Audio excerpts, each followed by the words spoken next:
This is Joe Salvamini, and we are going to be going over the weekly schedule for Carlson.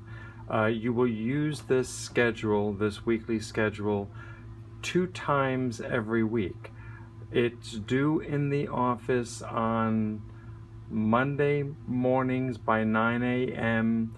and then you will do an actual weekly schedule on Fridays or Saturdays if you're a supplemental teacher with Saturday instruction after your last student is served. So we're going to talk about the different features over here, and we're going to go into the first thing. In this column, in this box here, obviously you would put your name, your cell phone number. There, depending on who your rep is, you would do the drop down here, and your rep will be one of these people here, and your rep's email address is right over here. Okay, now the other important thing is that when you click over here, now this is really important. You have 2 choices. You have the projected schedule for the week of, or the actual schedule for the past week of. The projected schedule, like it says here, is due every Monday morning, by 9 a.m. for the projected, and every Friday after your last student is served for the actual.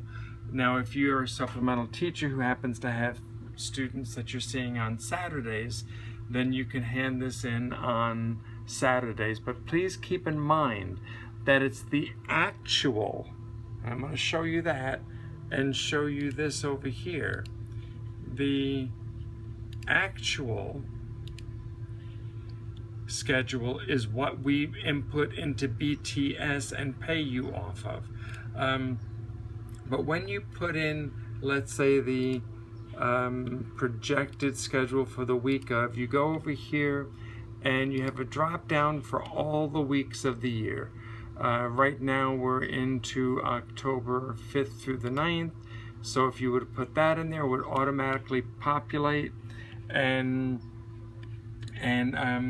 this is what would be due on Monday mornings by 9 a.m. And what you would do is you would go down here.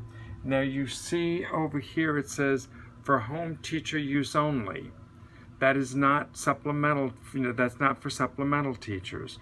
Supplemental teachers will be using either the lavender color row over here for comp ed students. That's not likely, but you may. But clearly supplemental teachers will be using the 1, 2, or all 3 of these rows here. This is where you would click in and you type in the student's name, the student's CSI number, that's the Carlson number for the student, the grade for the student, and that's a drop down. And then the student phone number is not a drop down. The medical expiration date, you put that in there. Now here you're going to either put down, is the student an SDC student, a special day class student, or is the student in either resource or general ed. So you would indicate one of those, and then here you would put down whether the student, you'd put down the E or the L code for the student. Now please keep in mind that if you E the student in, let's say you do an E2 for the student this week, that next week you have to erase this by just pressing the delete button. Because the student does not E in every week. The student just E's in on that one specific date during the tenure of the time that the student is with you. Now, I want to point out to you that over here, matching what is in MISIS, we have the column that says PAYZ. You're not going to be doing that until you get to the actual schedule. But here, the start time, you would click in here, like on the student that you're working with, and let's actually go down to your boxes here. With the student that you're working with, what was the start time? What is the anticipated start time? Obviously, supplemental teachers can't start working with students until like at least 3 o'clock. So you would press in, like maybe, let's say 3 o'clock.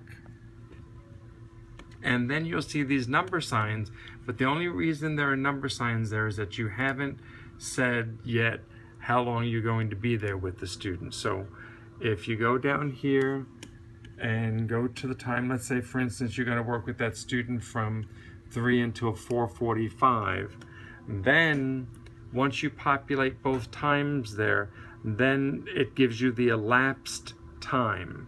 And so you're telling us that this student here, whoever you have on this line, you will be working with this student from 3 p.m. to 4:45 p.m.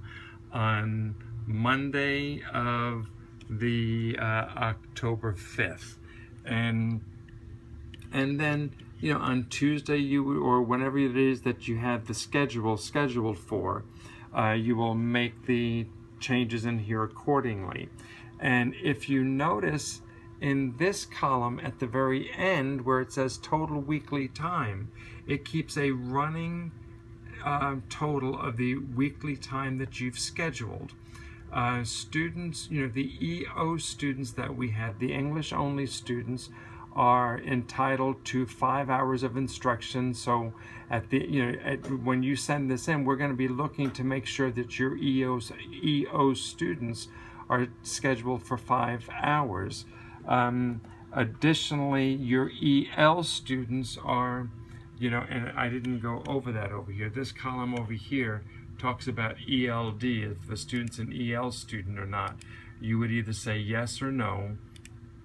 And if it's yes, then down here, your total that you have scheduled for the student that week should be 7 hours. Now, what happens on Friday or Saturday, if you have Saturday instruction? On Saturday, after your last student is served, then you will wind up doing an actual schedule for the past week of this. Now, this is where you go in, and similar to the way you report this in MISIS, is where you will go in, and let's assume that you did work with this student from 3 to 4:45. Then you would put down P, and the P stands for student present.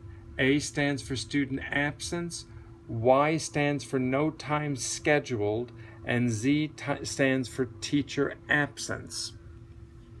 Okay, and so you would you'd put the appropriate letter here. If this would have been a student absence, this means that you had the student scheduled for this time, but the student was absent. Here, let's see, the Y can only go with the 00, but if you were absent, then you would put in a Z. And we just need to make sure that every week that you're all of your minutes are accounted for, the amount of time, whether it be through teacher absence, student absence, etc., are accounted over here. And I think that's pretty much, when you do the actual for the past week of, then you are certifying that I further certify that the hours claimed are true and accurate and mirrors what has been entered into MISIS. So this should be the exact same information that you put into MISIS. Now, each week this should be, this form should be emailed to your rep, and this says it over here. Please email every Friday or every Monday to your rep. Do not fax this in. Okay, thank you very much.